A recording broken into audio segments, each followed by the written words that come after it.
We have to understand what is the objective of the Chinese Communist Party. The objective of foreign malign influence and intervention is to divide Philippine society, to divide Philippine leaders, to cause us to debate among ourselves, and to forget that a bigger issue.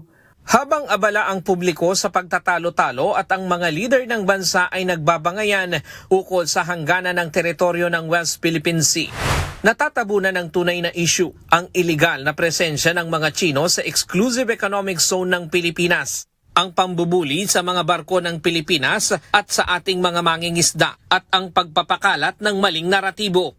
Para sa tagapagsalita ng Philippine Navy sa issue ng West Philippine Sea na si Rear Admiral Roy Vincent Trinidad, bahagi lamang ito ng mas malawak na plano ng China na pag-away-awayin ng mga Pilipino. Para makalimutan natin ang totoong issue, pag-away-awayin tayo. It's very important to understand how they think, how they operate, para hindi po tayo maligaw sa totoong hinaharap natin na kalaban sa West Philippine Sea.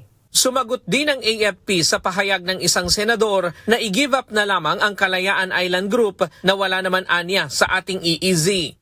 Ayon kay Trinidad, bagamat ang Pag-asa Island ay lampas sa EEZ ng bansa, pero malinaw sa konstitusyon na ang mga islang ito ay itinuturing na regime of islands. Dagdag pa ng AFP, ang mga islang ito ay may sariling territorial sea at kabilang sa teritoryo ng Republika ng Pilipinas, kaya bahagi ng mandato ng AFP ang pagprotekta sa Kalayaan Island Group at sa anumang bahagi ng bansa. Pag-asa Group of Islands, Pag-asa Island or the Kalayaan Island Group is beyond the EEZ, but it's very clear in the Constitution.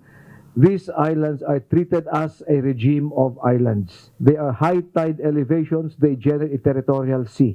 Kasama po sa teritoryo ng Republika ng Pilipinas. Likewise, kasama rin po dyan yung ating Presidential Decree 1596 that established the Municipality of Kalayaan. It is a local government unit. Iginiit ng Armed Forces of the Philippines na malinaw at hindi nagbabago ang mandato ng militar na ipagtanggol ang teritoryo ng bansa anuman ang mga pangyayari sa bansa.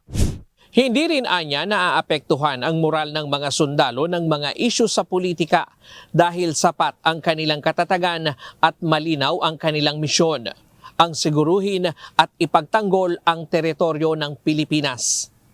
It is our mandate to protect national sovereignty, to ensure the integrity of the national territory all the way up to our 200 nautical mile EEZ and the regime of islands covering KIG, which is beyond our EEZ, and to look after the welfare of the Filipino people. Ito ay maliwanag sa bawat miyembro ng ating sandatahang lakas. We have performed this mandate for many years. We have proven it time and again without fanfare, without questions asked. Our patriots, our comrades have laid down the ultimate sacrifice. And this is the mandate that we have sworn to protect, to perform. We will keep performing it. Dagdag ng Philippine Navy, suportado nila ang panawagan ng Philippine Coast Guard na hikayatin na ang mga opisyal ng bansa na bumisita sa Kalayaan Island Group upang makita ang sitwasyon sa lugar. Ryan Lacanlale, UNTV News and Rescue. Diyos ang aming sandigan, serbisyo publiko ang aming pinahahalagahan.